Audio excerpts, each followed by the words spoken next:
복이 있는 사람은 악인들의 꾀를 따르지 아니하며 죄인들의 길에 서지 아니하며 오만한 자들의 자리에 앉지 아니하고.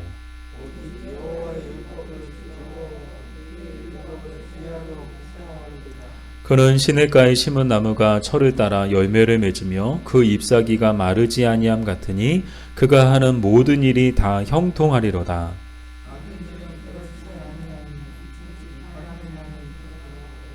그러므로 악인들은 심판을 견디지 못하며 죄인들이 의인들의 모임에 들지 못하리로다. 무릇 의인들의 길은 여호와께서 인정하시나 악인들의 길은 망하리로다. 아멘. 기도하겠습니다.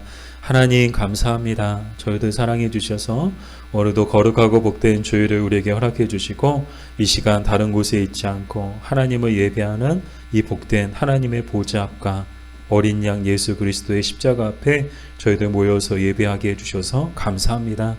이 시간도 하나님의 말씀 앞에 또 두렵고 떨림으로 나아갑니다. 이 말씀과 성령으로 우리 모두에게 말씀하여 주시옵소서. 이 말씀을 마음에 새기고 주신 말씀대로 살아감을 통하여서 복이 있는 저희도 되게 하여 주시옵소서. 예수님의 이름으로 기도드립니다. 아멘. 네, 지난 시간에 말씀을 드렸던 것처럼 오늘부터 우리 시편을 나누려고 합니다. 그래서 시편은 총 150편으로 구성되어 있고 그 중에서도 시편 1편은 시편 전체를 여는 서시인 동시에 또 시편 전체의 주제를 담고 있는데요. 그렇다고 시편 1편만 보고 시편을 다 봤다고 하면 곤란합니다. 이제 딱 첫 스타트를 우리가 시작하는 거예요. 그래서 이 시편 1편은 어떤 내용인가 한마디로 이 복에 관한 내용인데요. 여러분 복이란 뭘까요? 사실 이제 새해가 가까웠어요. 벌써 2024년도 이렇게 빨리 지나갈 줄은 정말 저는 아직도 꿈꾸고 있는 것 같아요. 벌써 12월이에요. 벌써 12월에 반이 지나갔어요. 오늘 15일 딱 정말 이제 2024년도 이제 금방 이제 지나가고 이제 새로운 새해가 시작되는데 자, 여러분도 믿기지 않으시죠? 네, 25년 새해가 되면 항상 우리가 인사하죠. 덕담처럼 주고받는 말이 있어요. 새해 복 많이 받으세요. 정말 이 복에 대해서 우리는 정말 많이 이야기하는데 그럼 무엇이 복일까? 여러분 무엇이 복일까요? 유교에서는 오복이 있는데 이 오복이 뭔가 하면 수, 부, 강령, 유호덕, 고정명 이제 5가지 복이 있대요. 그래서 수는 오래 사는 것, 부는 돈이 많은 것, 강령은 육체적 정신적으로 건강한 것, 유호덕은 남들에게 베풀고 나눌 덕이 있는 것, 그리고 고정명은 질병이나 고통, 사고 없이 편안한 죽음을 맞이하는 것. 이 5가지 복이 있대요. 이 5가지를 살펴보면서 와 정말 이 세상 모든 사람들이 바라는 것들 아닌가. 사실 저와 여러분도 바라는 것들 아닌가요? 오래 살고 싶어 하죠. 그리고요 정말 돈이 많으면 좋죠. 이왕 사는 거 이 부자로 살면 좋죠. 잘 먹고 잘 살다가 질병이나 고통 사고 없이 이 편안한 죽음을 맞이하고 싶어하는 것이 모든 사람들의 마음일 것 같아요. 애들한테도 물어보세요. 너 오래 살고 싶니? 짧게 살고 싶니? 당연히 오래 살고 싶죠. 너 부자 되고 싶니? 너 가난하게 살고 싶니? 당연히 부자 되고 싶죠. 근데 어르신들은 또 이제 또 마지막에 죽음을 어떻게 맞이하고 싶냐고 하면 정말 질병이나 고통이나 사고 없이 편안하게 잠자듯 세상을 떠나고 싶은 게 모든 사람들의 마음일 거예요. 여러분들도 그렇지 않을까요? 고생하다가 세상을 떠나는 분들이 주변에 정말 많이 계셔요. 그러다 보니까 상대적으로 우리 마음에 정말 우리는 정말 잠자듯 꿈꾸듯 그렇게 세상을 떠났으면 좋겠다. 저는 오늘 또 장례식장에 또 가야 돼요. 횡성에 또 가야 돼요. 우리 이제 노예 목사님이 한 달 전에 그때 어머니께서 이제 세상을 떠나시고 이번에는 아버님이 또 세상을 떠나셨어요. 갑자기 또 떠나셔가지고 또 오늘 또 다녀와야 되거든요. 정말 이제 고통 없이 이 아버님이 이제 병원에서 오랜 동안 투병을 하시다가 이제 세상을 떠나셨고 어머님은 정말 잠자듯 이렇게 그렇게 세상을 또 떠나셨어요. 그래서 누구나 이제 죽음을 앞둔 사람들은 이게 고정명이라는 그런 복이 우리에게 있기를 바라죠. 근데 이게 뭔가 하면요, 이것도 복이에요. 사실 복이야. 뭐 복 아니다. 이건 복 아니다. 당연히 복이죠. 이 땅에서 정말 잘 먹고 잘 살고 건강하고 오래 살고 편안한 죽음을 맞이하는 거 정말 복입니다. 그러나 성경에서 말씀하시는 복은 이 복과는 조금 다르다는 거예요. 어떤 중요한 차이가 있는가 하면 앞에서 얘기한 이 복은요, 다 인본주의에서 말하는 복이에요. 인본주의에서 말하는 복의 특징이 있는데 그것은 지극히 육신적이고 지극히 현세적이며 지극히 유한한 것들 뿐이다라는 거예요. 여러분 앞에서 얘기한 그 복들 5가지 오복이 다 뭐예요? 다 육신적인 거잖아요. 다 현세적인 거잖아요. 그리고요 다 유한한 것들 뿐인 거예요. 영원하지 않다는 거죠. 반면 성경에서 말씀하는 복은요 지극히 영적이고 지극히 내세적이고 지극히 무한하고 영원한 것들이다라는 거예요. 이게 정말 인본주의에서 말하는 복과 성경에서 말씀하고 있는 복의 가장 중요한 차이예요. 근데 여러분 또 우리가 오해하지 말아야 되는 것이 뭔가 하면 그럼 우리가 받을 복은 이 땅에 없네? 아니요, 여러분 오해하지 마세요. 이 땅에도 하나님이 예비하신 복이 있어요. 정말 믿는 사람들에게도 하나님께서 주시는 이 땅에서 주시는 복이 있어요. 그래서 성경에서 말씀하고 있는 복, 가장 궁극적인 복은 내세적이고 또 영적이고 또 무한하고 영원한 것이지만 그것만이 성경에서 말씀하고 있는 복이 아니고 이 땅에서 정말 건강하고 또 이 땅에서 오래 살고 또 이 땅에서 물질적으로 어려움 당하지 않고 그런 것도 역시도 하나님께서 이 땅에 주시는 믿음의 사람들에게 주시는 복이다라는 거예요. 자, 그럼 특별히 오늘 시편 1편에서 말씀하고 있는 복이란 뭔가 히브리어로 보니까 이 복이 아슈레라고 하는데 이 아슈레의 뜻이 뭔가 하면요 똑바로 걷다. 그게 이 시편 1편에서 말씀하고 있는 이 복이라는 거야. 즉 시편 1편에서 말씀하고 있는 이 복이란 뭐냐? 복 있는 사람이란 누구냐? 뭐 결론부터 얘기하면 하나님께서 제시하신 삶의 길을 똑바로 걸어가는 사람이 복 있는 사람이다. 하나님께서 명하신 그 삶의 길을 똑바로 걸어가는 사람이 정말 복이 있는 사람이라는 거예요. 그게 복이라는 거야.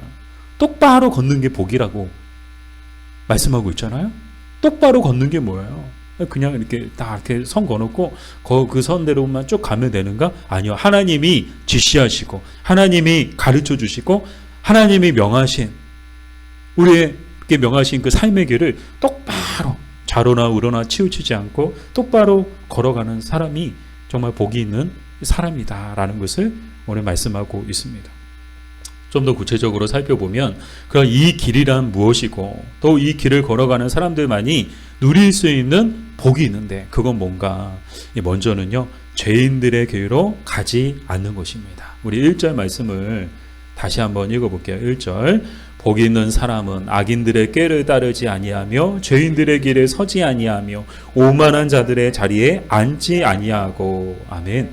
자, 잘 알고 너무나도 유명한 말씀이죠. 많은 분들이 암송하고 있는 말씀이에요.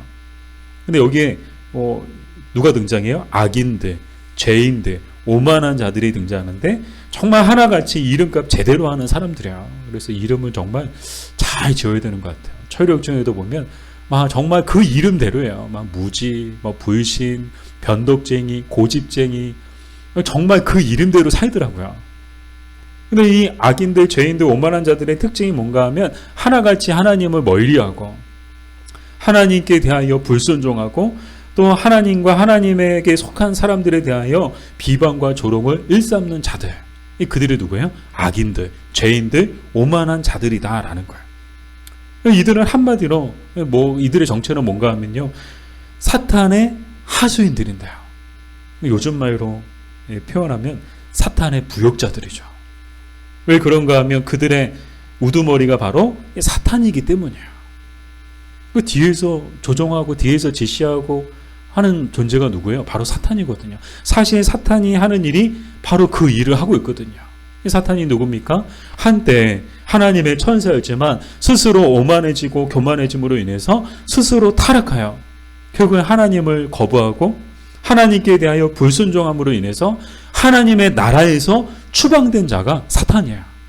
그래서 이 추방되어서는 자신의 나라를 만들고 그곳에서 왕노릇하며 그가 하는 일이 뭐예요? 하나님께 대하여 비방하고, 하나님은 말이야 변덕쟁이고, 하나님은 말이야 믿을 수 없고,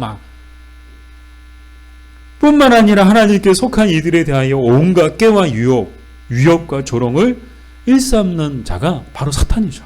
사탄은 지금도 그 일을 하고 있어요. 역사 가운데 지금까지 그 일을 해왔고, 지금도 계속해서 그 일을 하고 있는 거예요.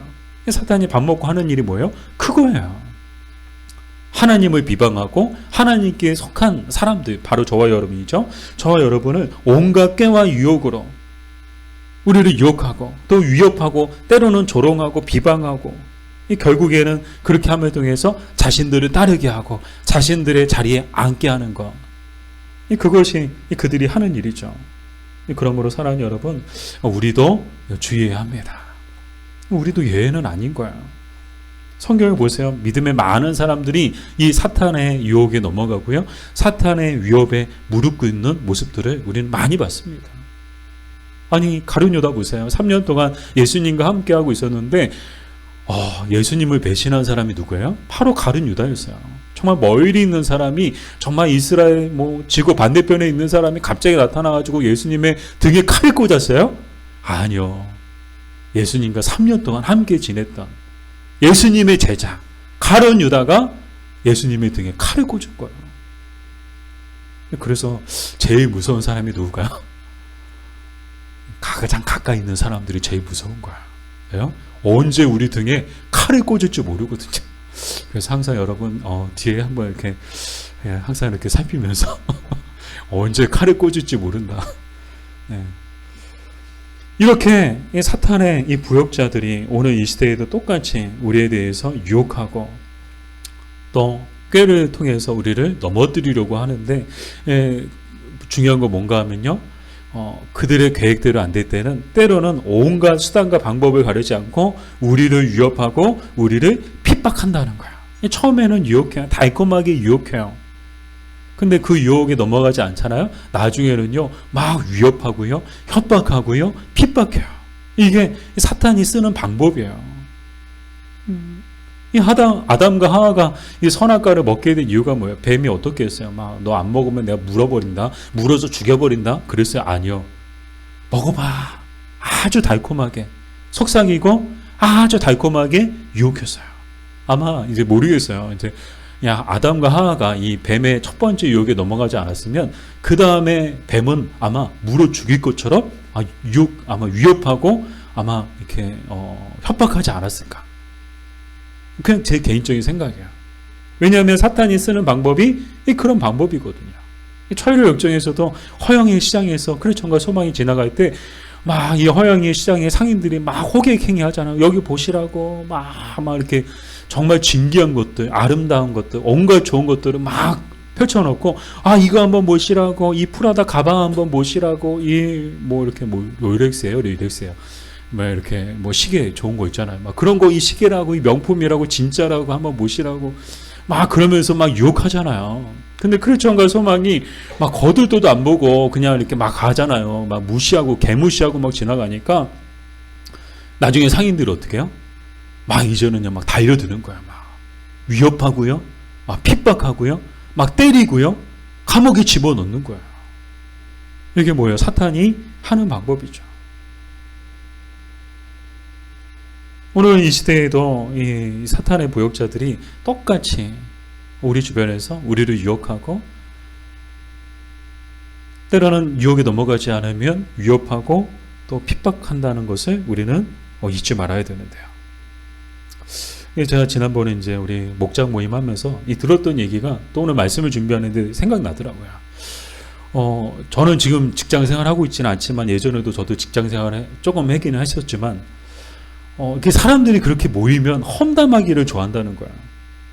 직장이고 동네고 이렇게 모였다 하면 그 자리에 없는 사람 막 험담하고 직장 상사 욕하고, 그리고 직장 동료 그 자리에 없는데 그 사람에 대해서 험담하기를 그렇게 좋아한다는 거야. 동네도 그렇고 저 집은 어떻고 저쩌고 그러면서 저 집은 어쩌고 저쩌고 하는 그런 일들을 너무나도 이 사람들이 쉽게 이야기하고, 그런 것들이 일반적이다라는 그런 이야기가 이 목장 모임할 때 있었죠. 근데 그 이야기를 들으면서 정말 비겁하고 정말 치사하고 정말 부끄러운 것 아닌가. 당사자 앞에서는 한마디도 못하면서, 아니 직장 상사 앞에서는 한마디도 못하면서 뒤에서 막 직장 상사, 뭐 직장 동료, 뭐 옆집, 이웃집, 정말 비겁하고 부끄러운 것 아닌가요? 더 기가 막힌 건 심지어 교회 다니는 사람들조차도 예외가 아니라는 거예요. 뭐 식당이고 카페고 교회 다니는 사람들 모였다 하면 그렇게 험담하기를 좋아한다는 거야. 뭐 식당에서 뭐 카페에서 이야기 들으면 뭐 집사님, 권사님, 아 그럼 교회 다니나 보다. 이야기 자세히 들여다보면 막 자기 교회 목사 험담하고, 자기 교회 A 집사가 어쩌고 저쩌고, B 집사가 어쩌고 저쩌고, 뭐 오만 얘기가 다 나온다는 거야. 아예 라이브 방송을 하지 그래요. 정말 그 이야기를 들으면서 정말 그런 사람들은요, 진짜 느헤미야가 했던 것처럼 머리털을 다 뽑아버려야 돼. 아니 정말 믿음의 사람들은 다 이래야 되지 않을까요? 좋은 말 칭찬하지는 못할 망정 교회 다닌다는 사람들이, 그것도 직분이 있다는 사람들이 식당이나 카페 같은 데 모여가지고 하는 얘기가 자기 교회 목사 험담하고, 자기 교회 A 집사, B 집사 어쩌고 저쩌고, 그런 말들을 쏟아낸다면 누가 교회를 좋게 보고 누가 교회를 다니겠어요? 정말 이런 분들은요, 자기 목을 걷어찰 뿐만 아니라 자기 얼굴에 침을 뱉는 것과 같습니다. 사랑하는 여러분, 우리는 이런 사람들이 되지 맙시다. 결코 모여서 험담하지 마세요. 여러분 정말 입 조심하세요. 식당에 가서든 카페에 가서든 누구랑 통화하든 길거리에서 누구랑 통화를 하고 누구랑 얘기를 하더라도 절대 험담하지 마세요. 누구 뒷담화하지 마세요.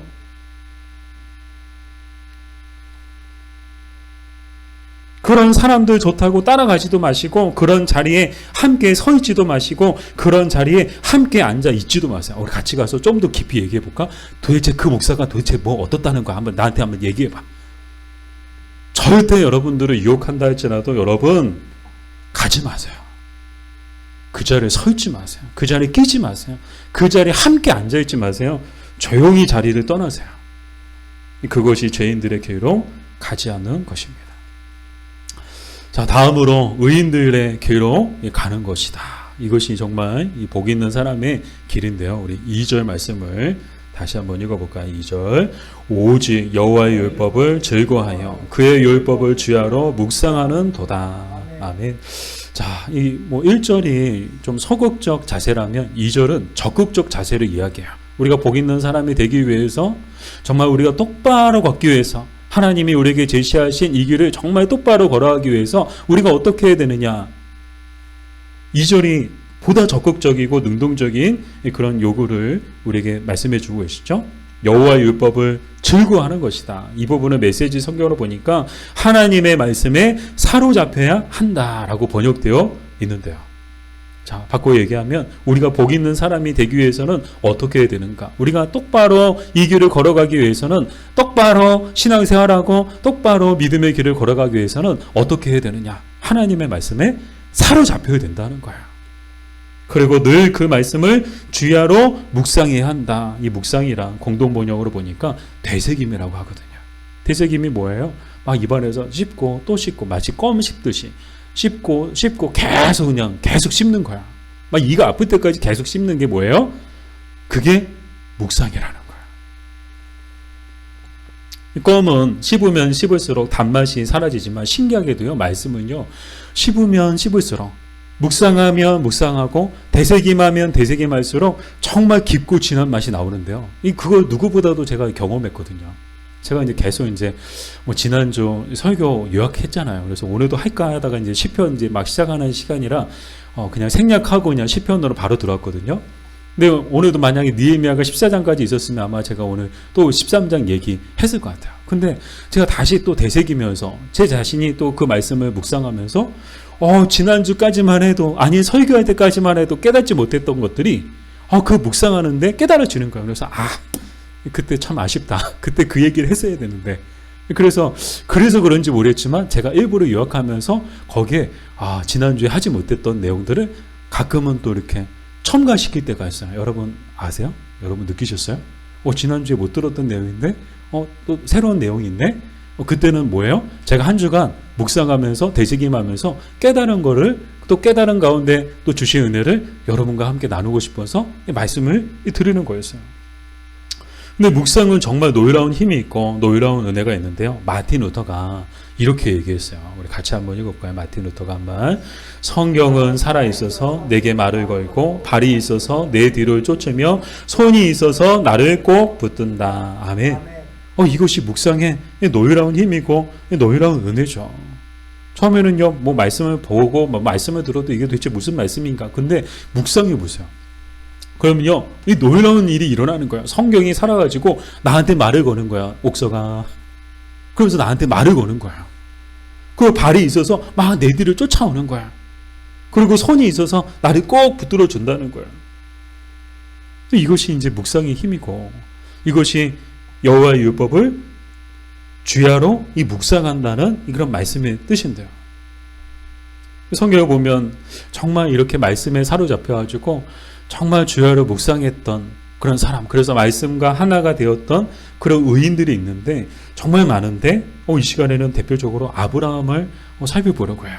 정말 아브라함은요, 정말 하나님의 말씀에 그에게 임했을 때 그 말씀에 완전히 사로잡혔던 사람이었죠. 대표적인 사람이었는데요. 창세기 12장 4절을 같이 한번 읽어볼게요. 이에 아브라함이 여호와의 말씀을 따라갔고 롯도 그와 함께 갔으며 아브라함이 하란을 떠날 때 75세였더라. 아멘. 자, 아브라함이 75세 하나님의 부르심을 받았어요. 근데 어떻게 무엇을 따라갔다고요? 말씀을 따라갔다는 거야. 이 말이 무슨 말인가 하면 하나님의 말씀에 사로잡혔다는 거야. 그리고 그 하나님의 말씀에 사로잡혀가지고 그 말씀을 붙들고 나아가는 그런 여정을 보게 되죠. 근데 아브라함이 정말 그 여정 가운데 했던 일이 뭘까요? 주야로 묵상하는 거야. 정말 죽을 때까지 하나님이 나를 부르셨을 때 너는 본토 친척 아비 집을 떠나 내가 내게 지시할 땅으로 가라. 그리하면 너가 이제 정말 큰 민족을 이루게 될 것이고 너가 복을 받을 것이고 너가 복이 될 것이고 그리고 그 약속한 땅에 들어갈 것이고. 그러니까 이 아브라함이 평생에 한 일이 뭐예요? 주야로 말씀을 계속 묵상하는 거야. 되새김하는 거야. 하나님의 말씀을. 그랬더니 어떤 놀라운 은혜가 임했나요? 정말 그 말씀이 현실이 되는 것을 보게 되죠. 정말 하나님이 아브라함에게 주셨던 모든 약속이 성취되는 것을 보게 되죠. 이게 뭐예요? 이게 의인들의 길이다라는 거예요. 우리가 가야 될 길이 뭐예요? 의인들의 길이다라는 거예요. 사랑하는 여러분, 여러분은 무엇에 사로잡혀 있나요? 하나님의 말씀에 사로잡혀 있나요? 아니면 안개처럼 있다가 사라질 세상과 세상에 썩어질 것들에 사로잡혀 있나요? 바라기는 하나님의 말씀에 사로잡히시기를 바랍니다. 또한 하나님의 말씀과 함께하는 삶이 복인 줄 믿습니다. 말씀을 따라가고 말씀이 있는 곳에 서 있으며 말씀이 있는 곳에 앉아 있는 것이 복인 줄 믿습니다. 우리 옆에 보는 의사가 당시에는 복 받은 사람입니다. 정말 이게 복 있는 자리예요. 정말 의인들의 길이 우리가 지금 잘 걸어가고 있다는 증거예요. 이 시간에 다른 곳에 있지 않고 정말 하나님의 말씀이 선포되는 이곳에, 하나님의 임재하시는 이곳에, 하나님이 주목하시는 이곳에 앉아 있다는 것. 이것이 정말 복된 것인 줄 믿습니다. 우리가 이렇게 말씀을 따라가고 말씀이 있는 곳에 서 있고 말씀이 있는 곳에 앉아 있으면 말씀이 우리에게 말을 걸고 우리 뒤를 따라올 것이며 우리를 꼭 붙들어 줄 것입니다. 우리 말씀 앞에서 라는 찬양을 우리 함께 부르실 텐데요. 우리 가사를 생각하면서 우리 함께 부르셨으면 좋겠어요.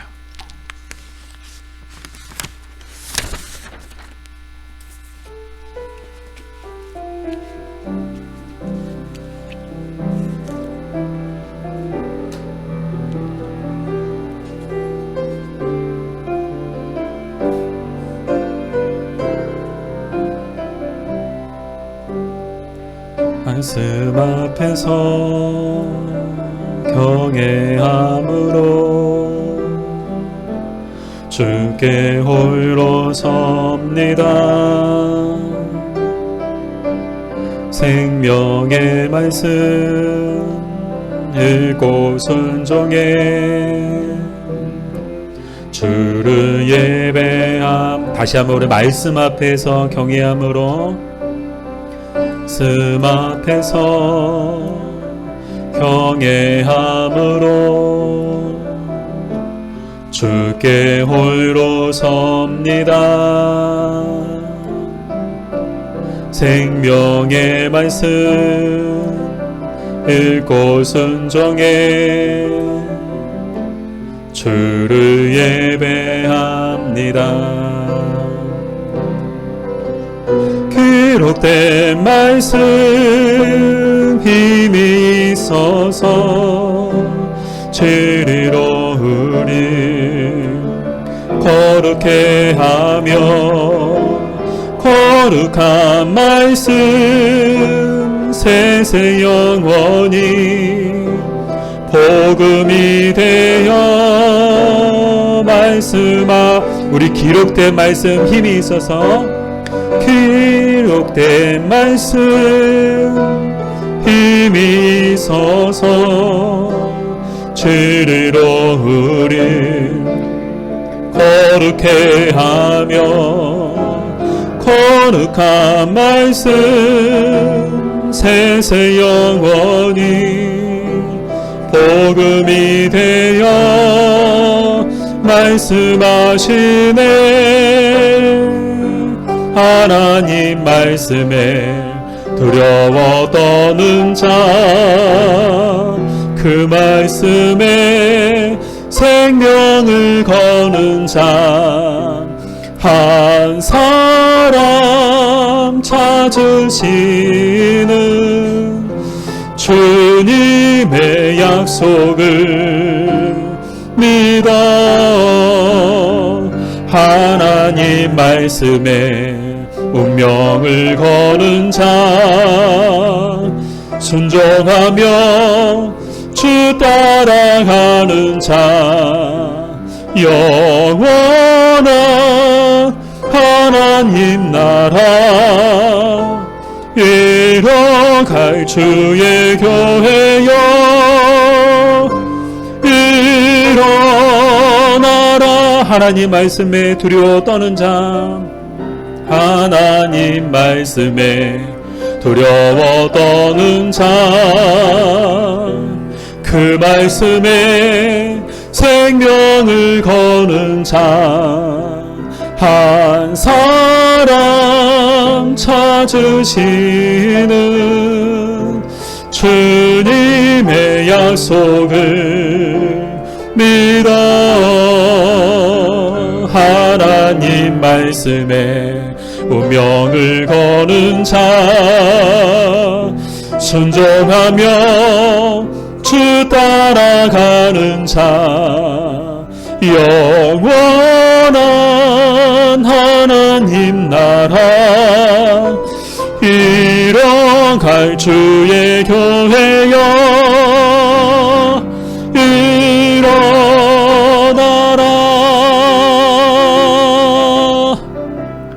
아멘. 네, 정말 이 가사의 고백처럼 정말 하나님 말씀에 두려워 떠는 우리가 되었으면 좋겠습니다. 그 말씀에 생명을 거는 우리가 되었으면 좋겠습니다. 그 말씀에 우리의 운명을 맡기는 우리가 되었으면 좋겠습니다. 그럴 때 우리도 정말 아브라함처럼 노여운 하나님의 일들을 우리가 보게 될 줄 믿습니다. 네, 2부. 네, 어쩌다 보니까 좀 시간이 좀 초과가 됐는데 우리도 마무리를 또 잘 하도록 하겠습니다. 자, 이렇듯 죄인들의 길로 가는 자들과 또 의인들의 길로 가는 자들의 모습이 정말 다르다.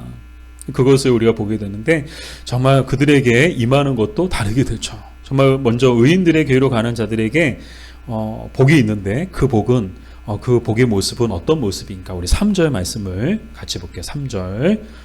그는 시냇가에 심은 나무가 철을 따라 열매를 맺으며 그 잎사귀가 마르지 아니한 같으니 그가 하는 모든 일이 다 형통하리로다. 아멘. 정말 이 의인들의 길에 정말 가는 그 사람들의 모습은 한마디로 어떤 모습이냐? 시냇가에 심은 나무와 같다는 거야. 이 사시사철 뿌르고 사시사철 풍성한 열매를 맺게 되고요. 더 중요한 거는 그가 하는 모든 일이 다 형통하게 된다는 거야. 그래서 공동 번역에 보니까 이 부분을 이렇게 번역을 하고 있는데요. 그에게 안 될 일이 무엇이랴? 불가능은 없다는 거야. 근데 우리가 형통이란 뭘까? 여러분, 형통이 뭘까요? 우리가 뭐 생각할 때 일반적으로 생각하는 형통의 그 개념은 성공한다. 뭐 이제 정말 세상적으로 뭐 성공하고 뭐 출세하고 그래서 원하는 직장에 또 원하는 대학에 들어가서 좀 남들이 부러워하는 삶을 성공적인 삶을 사는 것으로 생각하기 쉬운데 사실 성경에서 말씀하고 있는 형통은 좀 더 의미가 달라요. 세상에서 말하는 성공하고는 거리가 좀 있고요. 참된 형통, 성경에서 말씀하고 있는 형통이란 뭔가 하면 바로 승리와 가까워요.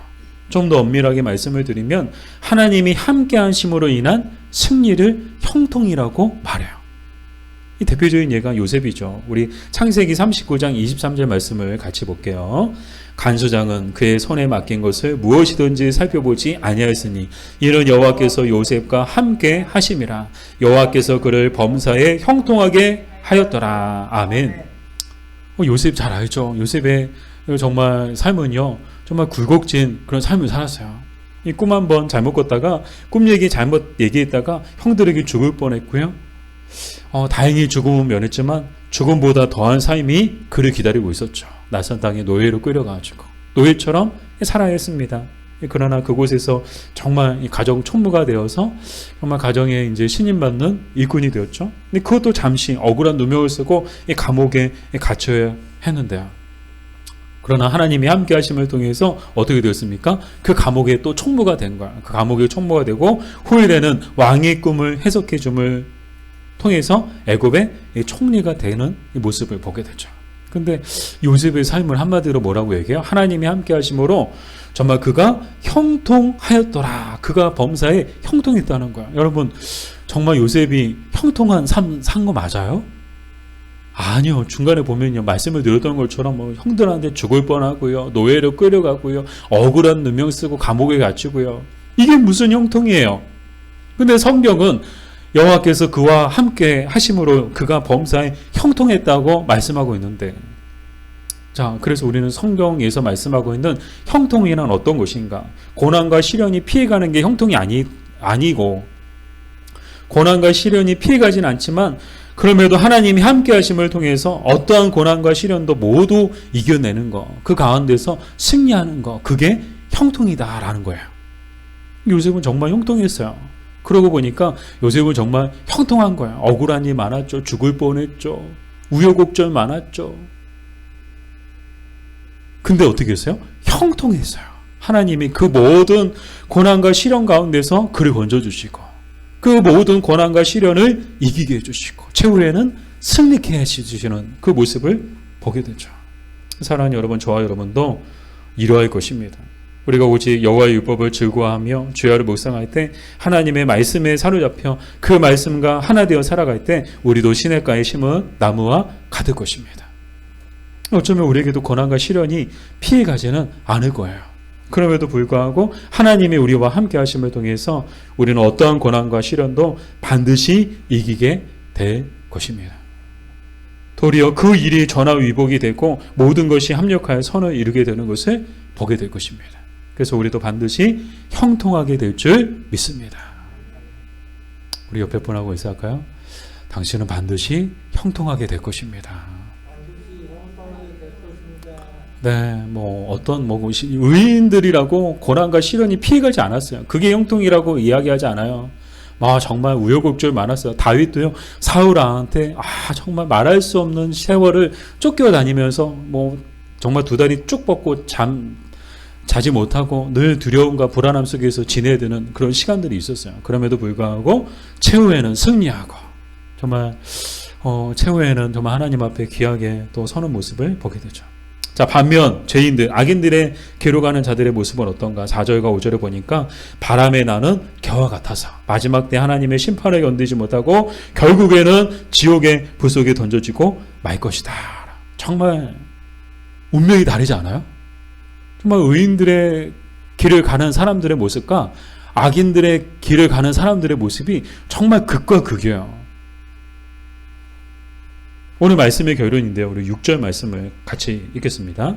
무릇 의인들의 길은 여호와께서 인정하시나 악인들의 길은 망하리로다. 아멘. 깜짝 놀랐잖아. 악인이라고 읽으셔가지고 의인들의 길이나 네. 의인들의 길은 여호와께서 인정하시나 악인들의 길은 망하리로다. 이 오늘 말씀의 결론이에요. 의인들의 길과 악인들의 길이 가는 길이 다르죠. 가는 길이 다르면 끝도 다릅니다.